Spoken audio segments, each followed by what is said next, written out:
This is a film about Kenilworth Castle. These pictures show the reconstructed vision of what Kenilworth Castle used to look like. They are imagined visions using factual material which is used to lay out images of how the castle could have looked before the demolition. There are a number of visual reconstructions and a model of how it was previously mapped out. It was a grand castle with a large grounds and could have adopted any one of these forms at particular times. It was said about Kenilworth Castle, it was the glory of all these parts and for many respects may be ranked in the third place, at least with the most stately castles of England. This was taken from a passage by the famous 17th century antiquary Sir William Dugdale.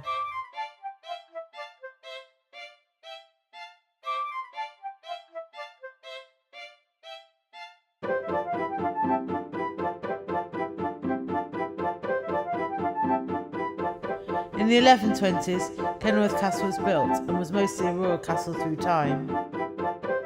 It was made especially strong by being surrounded by water.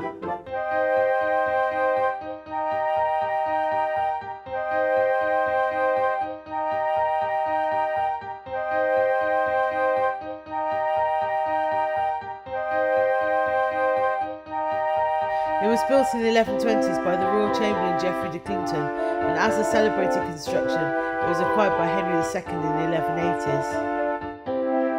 During the 500 years after its emergence as a castle, it was expanded and developed. The royal palace it became was largely due to its strategic importance. It had a very strong structure with huge walls.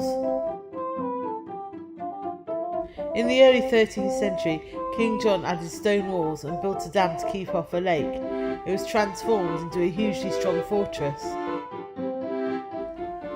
In 1266, it was able to last in a siege of over 6 months.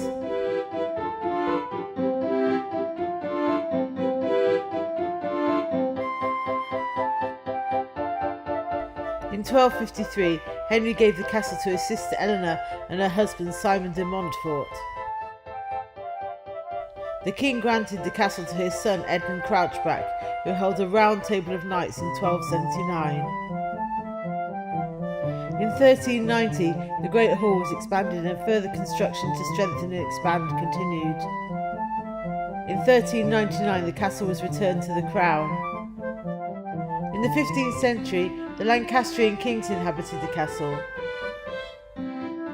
In 1563, Elizabeth I gave it to Robert Dudley, Earl of Leicester, who transformed it into a palace. Elizabeth was invited to festivities in 1575. Live here, good queen, live here, you are amongst friends. Their comfort comes when you approach, and when you part it ends. This was a farewell to Elizabeth I at the end of her visit to Kenilworth Castle in 1575 by George Gascoigne. However, unfortunately the castle was destroyed after the Civil War. It is now a ruined castle. It is believed that the ruin occurred in the English Civil War. The castle was an important royalist stronghold during the English Civil War in the battle between the royalists and the parliamentarians.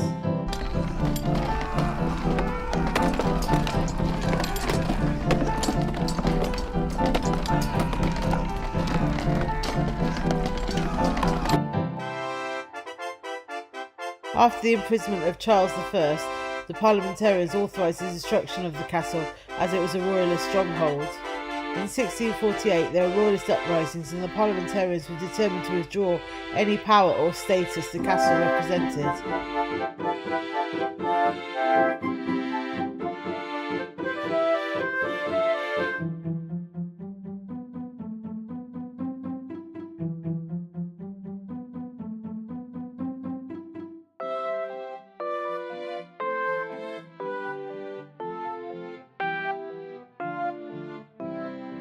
The English Civil Wars were about the battle between Parliament and the monarchy for power.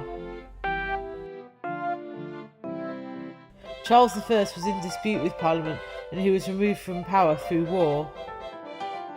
Before the Civil War, Parliament did not have much authority. it was summoned as a discussion space by the monarch and only then.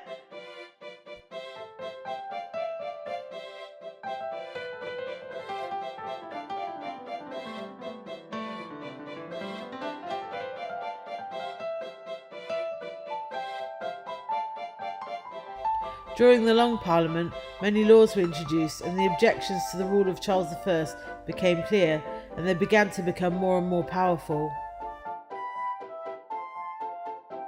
Parliament won the allegiance of the Royal Navy and cities, whereas Charles I won rural faculties.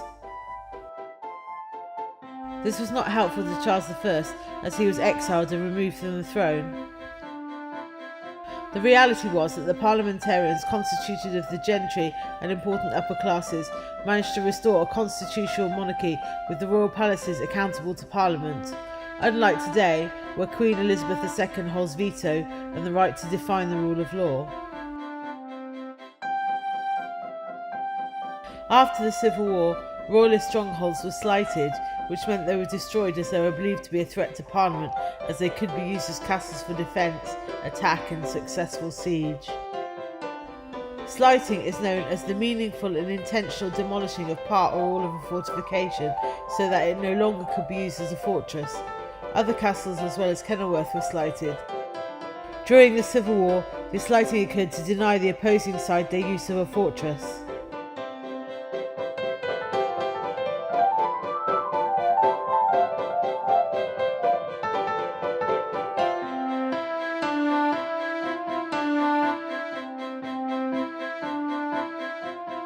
The trashing of the castle raises issues about the role of Parliament in a constitutional monarchy.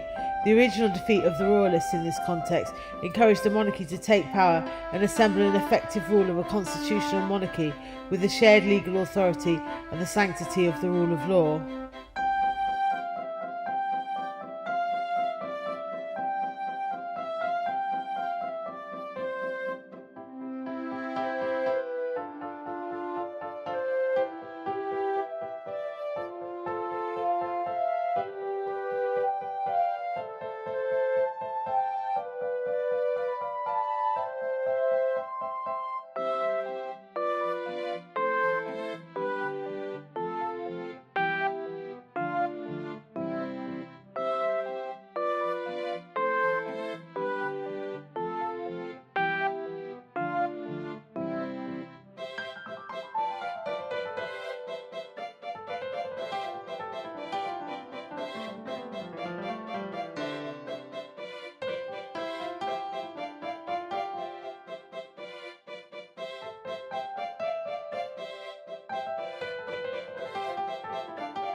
Kenilworth Castle has existed as a ruin for many years. In 1958, the castle was given by Lord Kenilworth to the people of Kenilworth, and since 1984 it has been managed by English Heritage. This poem was written about Kenilworth Castle. Tell me, ye ivied towers, can ye repeat the tales of your revelry your lords have told? Do you remember every varied feat of chivalry and gallant knights of old, who in these tower courts so fiercely battled, whose armour glistened and whose truncheons rattled?